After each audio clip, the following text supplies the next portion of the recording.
โอ้สบายดีลุงโตเบิ่งติดไม้ก่อนอื่นนะ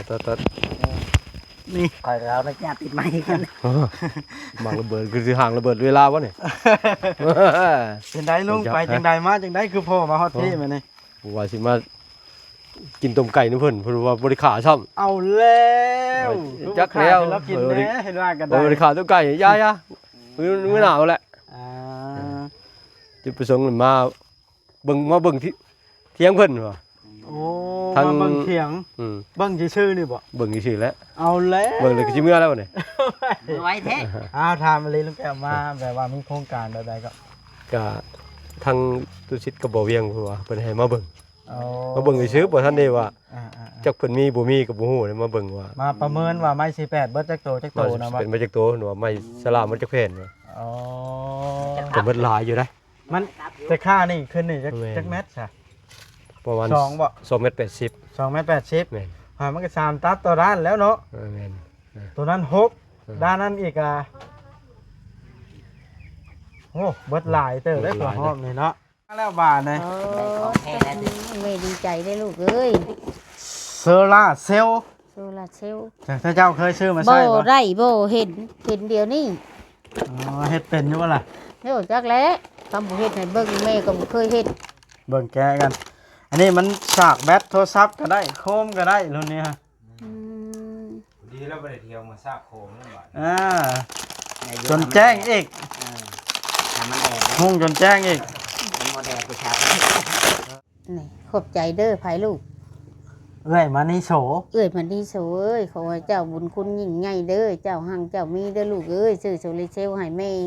ให้เจ้ามีความสุขกายสบายใจเด้อลูกเอ้ยเจ้าเป็นคนร่ำคนรวยให้ดังคือของคือกองเด้อลูกเด้อ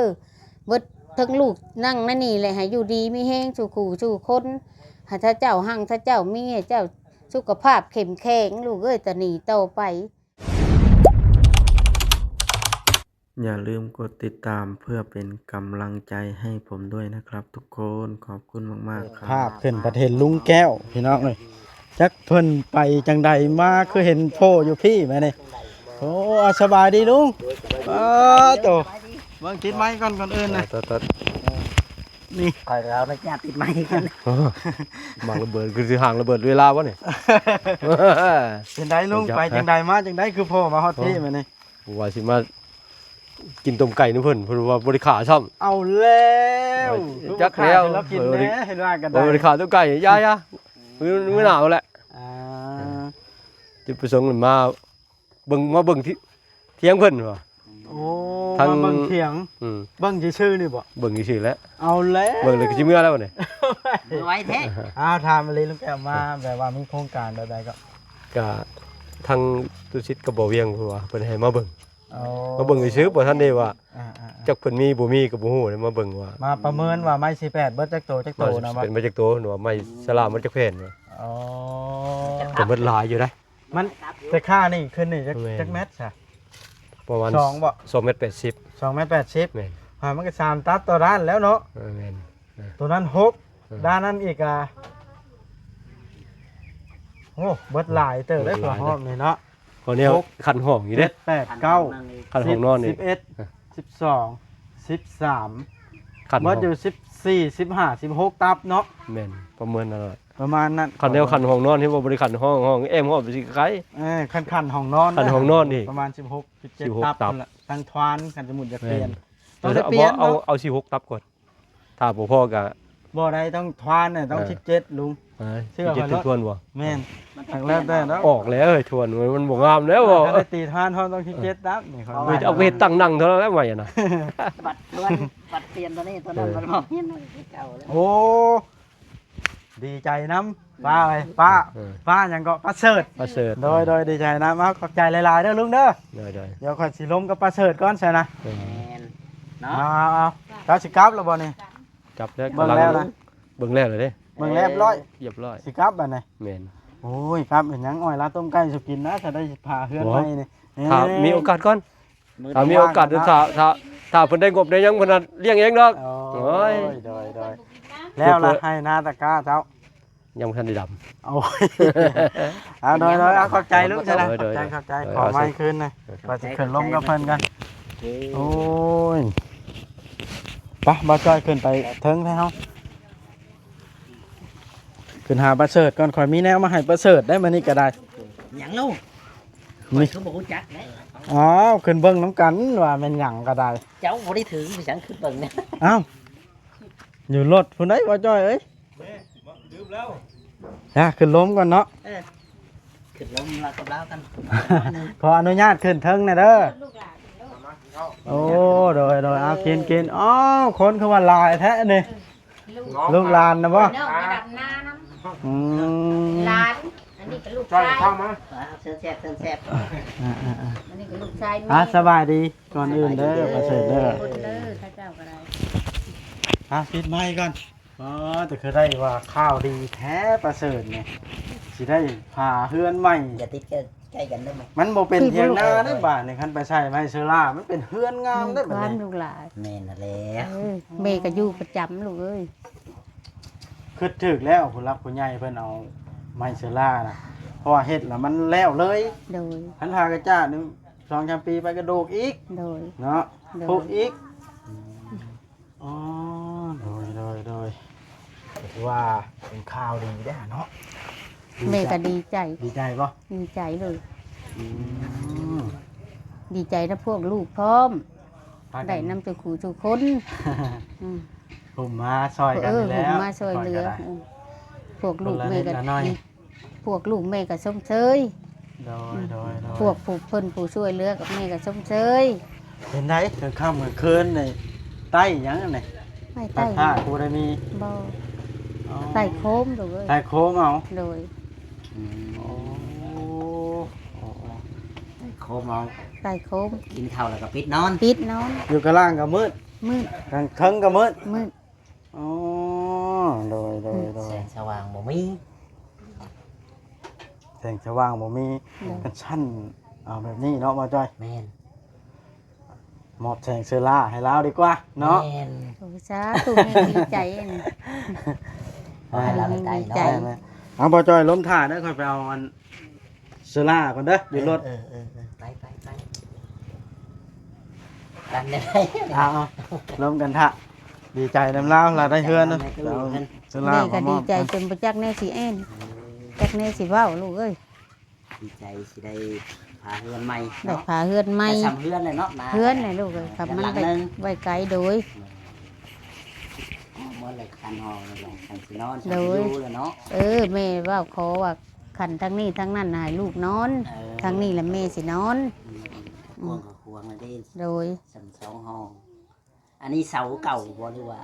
เสา อัน ไม้ตะกี้ บ่ลูกเอ้ยเฮือนเพิ่นตะกี้ เออ และเพิ่นสร้างเฮือนใหม่และเพิ่นละ ขาย ขายกับแม่นซ้ำให้แม่กับแม่นงัวน้อยตัวหนึง อ๋อแบบว่าแลกเปลี่ยน เลขเปลี่ยนและใบมีเงินมีคำซื้อและเพิ่นของัวน้อยตัวหนึง งัวนั่นก็ยังบ่ทันได้ฮอดนั่นเป็นล้านดอกประมาณนี้แหละลูกวางเดือน6นี่นะแม่กับปุกวางนี่แหละช่วงลงกานี่แหละ โดยเพิ่นเลยเอาให้ เนาะ โดย ก็ถือว่าเสามันนี่ก็เสาขัดกรีได้มีแต่เสาใหญ่ สาวหมู่ลานตะกี้เพิ่นเฮือนเฮ็ดเฮือนเพจภูมิดูเสาไม้จิก เสาไม้จิกไม้แดงเนาะ โดยเพิ่นเลยเฮ็ดเฮือนใหม่ ในทำไมแต่ตอนนี้เพิ่นก็เปลี่ยนออก โดย เฮาก็เอามาตั้งอยู่ให้อยู่นาเฮาเนาะ โดยซ้ำนี่เฮาก็จื้นแน่เนาะ โดย ซ้ำนี่แม่ก็จื้นลูกเรือนหลังใหญ่หลังนึง โดย อีกอันนึง โดย พอให้ลูกให้เต้าอยู่เนาะ พอ ให้ ให้ ลูก ลูก ให้หลาน โดย ได้อยู่ได้เช้าได้พักผ่อนนี่แหละ โดย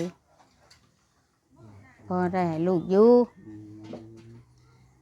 แต่ว่าอยู่ในบ้านก็เข้าไปนอนอยู่บ่ แม่ไปเขาเลยลูกเขา ลูกเต้าผู้เพิ่นแข็งแรงเนาะ โดย เที่ยวไปเที่ยวมาคือ เทียบไป ว่า เทียบมาลูกกันแล้วชุบน้อยแล้วเมื่อ หน่อย มีแลอยู่แบบนี้ก็ อืม มันก็ใกล้บ้านอยู่เด้มีหยังเฮาก็ โดย ไป เว นะ ลา มัน เวลาลูกหลานเฮียนกับเขาจ้อยเขา เออ ตัวนั่นวันจะโค้งนะได้แม่ทองทางเข่าพุ่น อ๋อ ทาง เข้าทางนี้ก็ได้บ่ เข่าทางนี้ก็ได้ย่าง อ๋อมันต้องโค้งเกี่ยวกับพุ่น โดยโค้งกับทางพุ่นของบ้านแม่ก็ อยู่ ทางเขาสน อ๋อ โดย ชนทางเขา โดย อืม คอยคิดว่าอยู่กลางนี่ บ่ ทางถ้าเจ้าเข้ามาพุ่นแหละลูก โดย แล้วมันหอมอยู่พูน่ะมันอึดอัด แม่นเพราะว่าเฮือนมันหลายเลยเนาะมัน แม่น ตีกันมันก็ บัดนี้แหละอยากปลูกหยังกินกับไรแม่น่ะอยู่บ้านน่ะ โดย มันมีแต่ลมเฮือน โดย อืม อยู่แบบนี้มันกลัวมันควงแน่ใครแน่เฮาอยู่ให้อยู่หน้ากะ แม่นลูกเอ้ย ก็สำบ้านหลังหนึงเนาะย้ายออกมา โดย เพราะว่าต่อไปมันอาจสิมีบ้านคนออกมาเลย บ้าน เด้ ข้าเจ้าข้าเจ้ามีบ้านน่ะกับโตมานั่นแล้ว โดย เลยคำว่าเพิ่นผู้นั่นก็มีพื้นมีไผเขาเนาะ แม่ ทำว่ามี ถ้า เงิน มีเงินมี เอ ค อ ำก็ดึงใครดึงหยัง โด เข้ามาย ก็ โดย บ่ไกลปานใดดอก โรงเรียน เอาเฮียนมานี่กะ โดย แต่ทางในที่นอกมันอยากแคบแน่เนอน แคบลูกเฮ้ยบ้านนี้ก็มันสิแคบนี่ทาง เพิ่มความสว่างให้แม่อันเชิดก่อน เพิ่นนี่เนาะคำว่าทางลัดลวงสิแนะนำแม่ว่าอันน่าเพิ่น บอกคำลาก็ได้แล้วอันหนึงเนาะ เออต่อ ค่อยเอาไปให้ประเสริฐตัวหนึงนี่ ต่อไปเลยเพิ่นยับตัวยับนะเนาะคำว่าต่อไปเพิ่นให้ยับมันได้ยับนั่นนี่ แม่นอะไรค อั รับ นนี้เพิ่นบ่เคร่งครัดลูกเอ้ยเพิ่นมันจังแคบคำว่าลัดลวงเคร่งครัดนั่นมันบ่แคบเนาะลูกแม่ว่าอ้าวมันบ่แพ้เพิ่นแน่เนาะ อัน เพ ใด ราะเพิ่นให้ยับทางลูกเอ้ยว่าเพิ่นทาง เป็นทาง โอ้เว้าเรื่องทางแคบ เออ แม่ว่าแล้วว่าลัดลวงบ่เพิ่นบ่เคร่งครัดแม่ว่าเพิ่นจังแคบได้แม่ บ่ ก็ แล้ แคว บ อันนี้ ได้ มันเป็นเอกชนได้อันนี้เว้ากันได้ แบบว่าเจ้าให้ บ่เกี่ยวกับหลวงเลยตัวนี้ทางไปนาไผนามัน นี่ แบบ นั่นแหละลูกเอ้ยฉันก็ล้มแล้ว ก็เว้ากันเองเลยคันลัดหลวงนะเพิ่นเฮ็ดกว้างแล้ว น้อยบ่แพ้เพิ่นลูกว่า อ่า แม่ว่านั่นนะเพิ่นก็สิหยะออกเนาะ อืม อืม นี่ไผก็บ่อยากบรรลัยเนาะ ใครก็อยากได้ นี่มาแล้วบาทนี่ โอ้แม่ดีใจได้ลูกเอ้ย โซล่าเซลล์ โซลาร์เซลล์ ถ้าเจ้าเคยซื้อมา บ่ ใช้บ่ ได้บ่เห็นเดียวนี่ อ๋อเฮ็ดเป็นอยู่บ่ล่ะ เดี๋ยวจักแล้วคำบ่เฮ็ดให้เบิ่งแม่ก็บ่เคยเฮ็ด เบิ่งแกะกัน อันนี้มันสากแบตโทรศัพท์ก็ได้โคมก็ได้รุ่นนี้ฮะ อืม ดีแล้วบ่ได้เที่ยวมาซากโคมนั่นบาด อ่า ในยุค จนแจ้งอีก เออถ้ามันแดดนะ หุ่งจนแจ้งอีก มันบ่แดดไปชาร์จ เออ ถามแม่เป็นบ่เป็นได้ยังบ่เฮ็ด แม่นความบ่าวจ้อยแกะเลยบ่นี่ แก้ก็ได้ ย่าน เจ้า ว่า แม่ก็ได้ ย่านมันเก่าสิครับ โอ้ โยเฮ้ย ติดให้เราเลยติ แกะให้เราเบิ่ง ติดให้แม่ก็ได้ลูก อันลุงแก้วยังสิมาเฮ็ดผ้าอยู่บ่พาติดมันสินั่นเนาะมีแต่ว่าโจมไปมาเอาตากในเดินแล้วก็ค่ำก็อันนั้น เอาขึ้นมามัดไว้นี่เนาะ เฮียแสนมาฮอดแล้วเนาะนะ คำฝนตกใส่ก็ได้บ่ลูก ได้ บ่เป็นหยัง เออ บ่มีปัญหาหยังนี่สายซาก อืม มีทั้ง iPhone แล้วก็มีฮอตโนเกีย ลงด้วยกินยาดิ เดี๋ยวลายได้ iPhone แล้วก็ไทซีหั่นน่ะโทรศัพท์สายแปรแล้วก็สายซากมีครบนะในสายเดียวรุ่นนี้รุ่นนี้น่ะมันทนแบตนะเบิ่งสินั่นให้เบิ่งนี่สิลองใช้ให้เบิ่งเด้อ โดย มันมีไฟอยู่มีอยู่ นี่แหละ แต่มันชิวแป๊บเดียวแล้วต้องสาไว้ก่อน แม่นบ่บ่าวจ้อย ไปตากแดด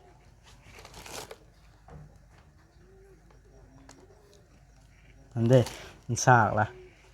เอานี่โจมไปตั้งเลยโจมไปโจมมามันไต่ได้กุ้มคืน โดย ถือไปก้านก็ได้ ฝนตกก็เอาเข่าตัวมันช็อต วัดฝนตกได้สิลูก ฮะ เจ้า วัด เข่า ฝนตกได้ โอ้เจ้าก็โจมเอาแล้วเนาะ คือว่าฝนตกมันบ่ช็อตบ่ บ่เป็นหยังคันตัวนี้น่ะตัวนี้แหละโจมเข้ามาไว้ยานมันซึมเข้าไปช็อต เออฉันก็บ่ทาน เจ้าก็ทอดเอานี่นี่ เออนี่หุ่งน่ะ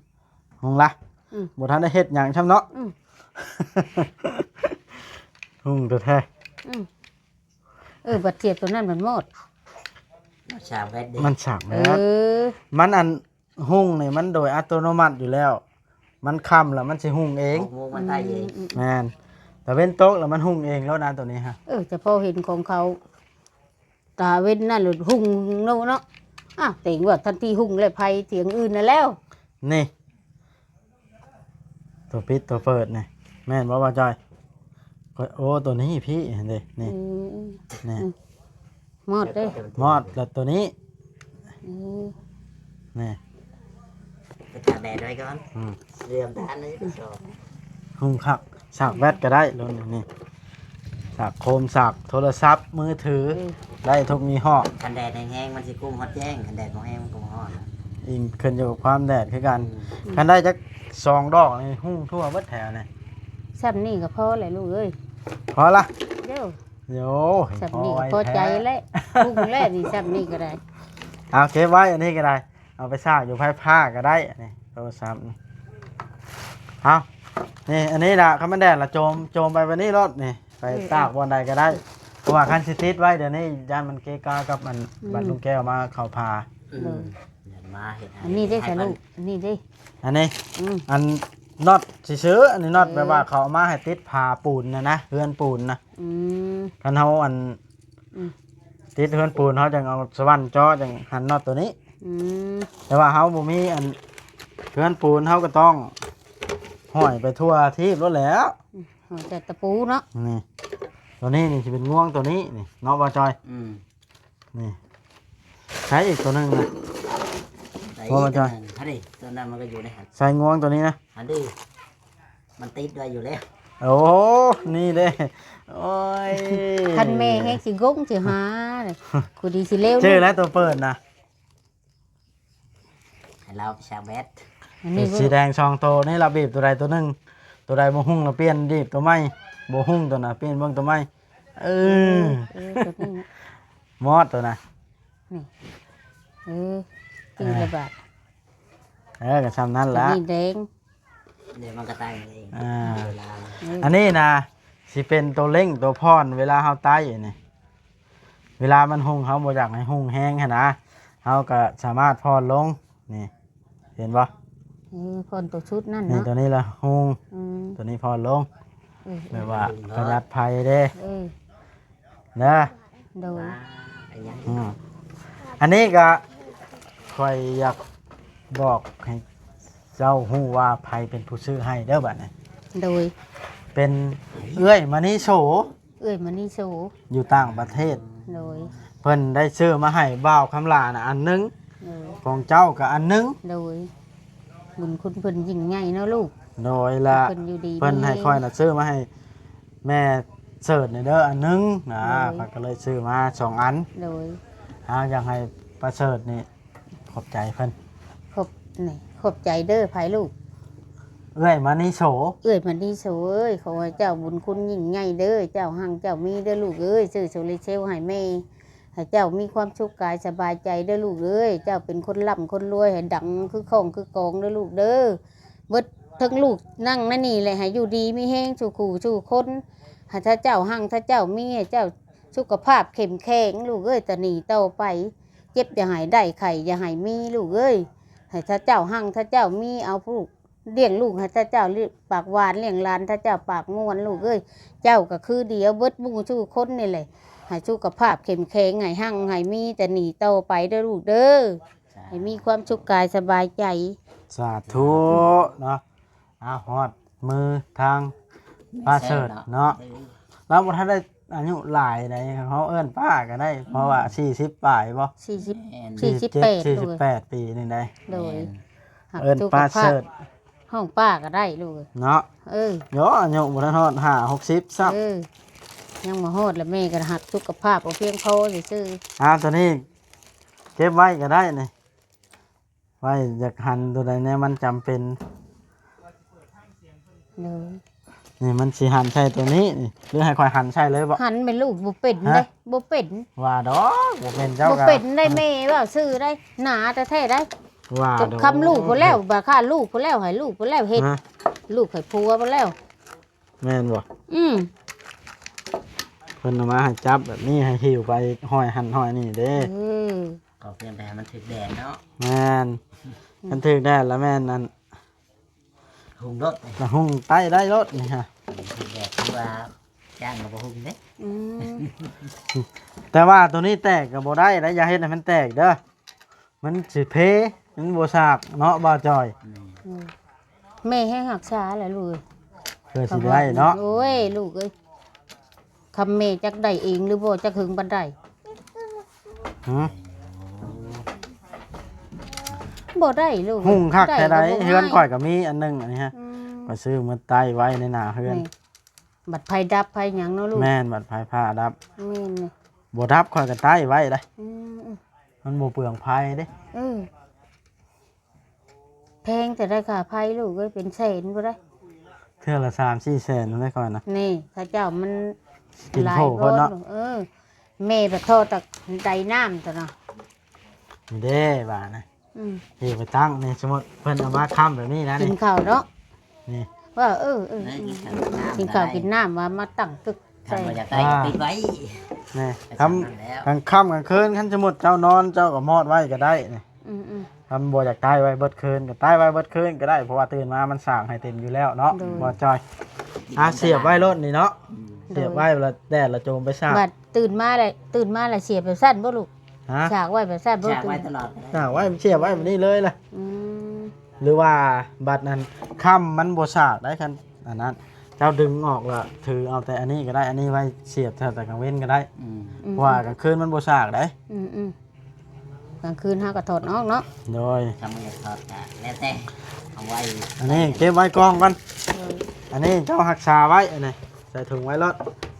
รอให้เราไปตากแล้ว ไปตากแล้วมันฉากคันอากาศชำนี้ก็ฉากได้นี่ครับมันมีความร้อนว่าง่ายๆ บ้านนี่แหละเนาะลูก ได้ครับมันแดดนี่กับ เออ ป้านี่ก็ได้นี่เขาตั้ง เออ ตั้งใส่แบบนี้เจ้า เออ มันก็แดดใช้นี้ ว่าลูก นี่มันเต้นเลยอันนี้เต็มเบิดนี่มันก็สีผ้าเบิดทุกตุ่มนี่ บัดมันเต็มเลยมันบ่มีเขียวนี่บ่ลูก บ่มีแดงเนาะบ่จอย บ่มีแดงเนาะอืมถามได้ไหมบ่เข้าใจเลย มีแดงบ่มีเขียว จักบ่มีแดงหรือบ่มีเขียวค่อยก็ได้มันสิหุ่งเบิดสี่ตุ่มอันนี้นะครับมันเต็มนะ อืม เดี๋ยวนี้มันน่ะ มันยังบ่เตะ หาก็ได้ขีดเดียวความหมายเนาะบ่จอย ไต่แป๊บเดียวก็ ทั้งนาทีแล้วบ่จอยค่อยนะ สับไปสับเก้า ฮะ สับเก้าอะไร19เขียนจบปอได้บ่จอยเนาะ19ก็ว่า29 ออกพิษ สนะคันสั้นกันยืดยาวพอสมควรแล้วประเสริฐเลย โดย ค่อยๆก็สิได้จบคลิปลงเด้อ โดย จังใดกาเนาะ แม่น ทางบอสเองก็ขอบอกขอบใจทาง ขอบใจเลยลูก เอื้อยมานิโชที่ไว้วางใจให้บาววัดเป็นสะพานบุญให้เด้อขอให้เอื้อยอยู่ดีมีแห้งสุขกายสบายใจอายุมั่นขวัญยืน100 ปีพันปีเด้อเอื้อยมานิโชเด้อสาธุ แม่ยังบ่หาลูกก็แม่บ่เคยเว้าลูกยุบยิบ